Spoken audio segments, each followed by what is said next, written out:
quand les choses ne vont plus. Il faut bien qu'il y en ait un des deux qui commence à se poser les bonnes questions. Bonjour et bienvenue sur la chaîne. Aujourd'hui, nous allons parler d'un sujet très important. Il s'agit de notre relation quotidienne avec autrui, que ce soit en couple, au travail, n'importe où. Souvent, nos relations font face à des situations plus ou moins périlleuses et nous ne savons pas comment faire pour sauver, donner une chance à la relation de repartir sur de bonnes bases. Pour cela, comment sauver la relation? Donc il y a plusieurs manières de s'approcher, mais si vous écoutez bien ce qui est expliqué dans cette vidéo, je pense que vous aurez plus de chances de sauver votre relation. Donc cette vidéo va répondre à 3 questions. Quels sont les 3 acteurs à notre disposition? Quelles sont les mauvaises questions à éviter? Et quelles sont les bonnes questions à se poser? Je vous laisse écouter la proposition du professeur Philippe Gabillier. Nous vivons en relation permanente avec autrui. Nos proches, nos amis, nos parents, nos collaborateurs, nos patrons. Toute notre vie n'est faite que de relations. Et, de temps en temps, cette relation est mise en péril. Elle est mise en péril, elle est mise à mal par des malentendus, des conflits, probablement de très très bonnes raisons. Et si nous voulons améliorer notre relation avec autrui, quand nous rencontrons un conflit, une fâcherie, une tension, nous avons à notre disposition 3 acteurs. Nous avons un ennemi, nous avons un ami, et nous avons quelqu'un qui pourrait être considéré comme étant un ambassadeur. Le problème est que ces 3 personnages habitent à l'intérieur de nous-mêmes. Qui est l'ennemi? L'ennemi, vous le connaissez, il s'appelle la recherche des causes. C'est celui qui vous pousse, lorsqu'une situation se détériore, à essayer de trouver pourquoi on en est arrivé là, d'où cela vient, qui a commencé, qui est responsable, qui est coupable. Ça n'a jamais été efficace.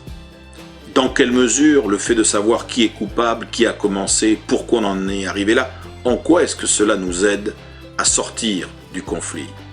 C'est donc un ennemi extrêmement pernicieux. C'est d'ailleurs à cause de lui que se déclenchent souvent les vrais conflits et les guerres durables. Le deuxième personnage, mais qui heureusement vit aussi à l'intérieur de vous-même, l'ami, lui il s'appelle la recherche de solutions.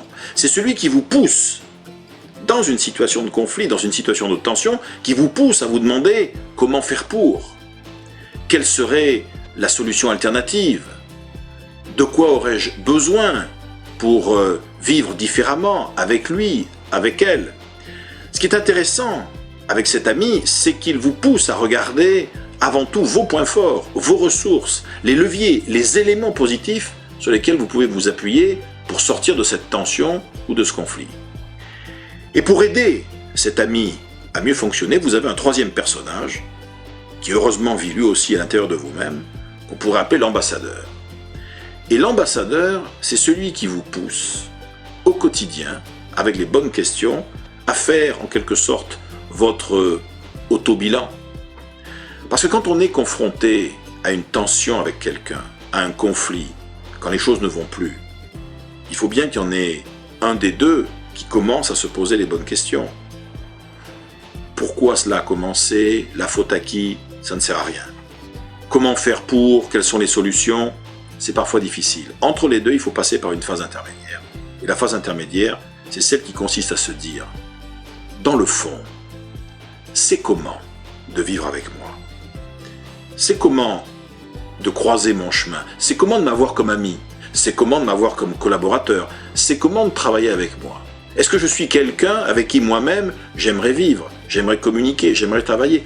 Se regarder soi-même et commencer à essayer de comprendre, à partir du regard de l'autre, comment on fonctionne, c'est le premier pas, mais il est absolument décisif pour améliorer et rendre saine à nouveau, profitable à nouveau, positive à nouveau, n'importe quel type de relation. Vous avez désormais la question principale que l'on doit se poser pour pouvoir sauver, ou plutôt pour donner plus de chance de sauver notre relation. En tout cas, merci d'avoir visité la chaîne et à bientôt pour de nouveaux contenus. N'oubliez pas de vous abonner, c'est très important, ça nous aide à avancer, ça nous aide à référencer les vidéos.